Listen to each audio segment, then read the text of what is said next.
கன்னியாகுமரி மாவட்டம் இலந்தையடி விளை பகுதியைச் சேர்ந்தவர் அபினேஷ். இவர் கன்னியாகுமரி மின்சார வாரியத்தில் ஒப்பந்த ஊழியராக பணிபுரிந்து வந்துள்ளார். அபினேஷிற்கும் கன்னியாகுமரியைச் சேர்ந்த 17 வயது சிறுமிக்கும் இன்ஸ்டாகிராம் மூலமாக பழக்கம் ஏற்பட்டுள்ளது. பின்னர் இருவரும் தொடர்ந்து வீடியோ காலில் பேசி வந்துள்ளனர்.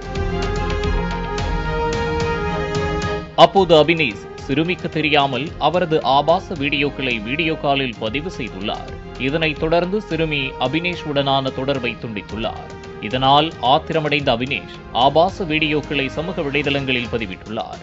மேலும் அபினேஷின் நண்பர்கள் 4 பேர் அந்த வீடியோவை தரவிறக்கம் செய்து சமூக வலைதளங்களில் பகிர்ந்துள்ளனர். இச்சம்பவம் குறித்து அறிந்த சிறுமியின் பெற்றோர் அதிர்ச்சியடைந்துள்ளனர். படிப்பிற்காக வாங்கி கொடுக்கப்பட்ட சிம் கார்டை பயன்படுத்தி சிறுமி அபினேஷுடன் பேசி வந்தது தெரியவந்தது. பின்னர் சிறுமியின் பெற்றோர் போலீசில் புகார் அளித்தனர். இதனையடுத்து போக்சோ சட்டத்தின் கீழ் வழக்கு பதிவு செய்து அபினேஷை கைது செய்துள்ளனர். மேலும் ஆபாச வீடியோக்களை பரப்பிய அபினேஷின் நண்பர்கள் 4 பேரையும் போலீசார் தீவிரமாக தேடி வருகின்றனர்.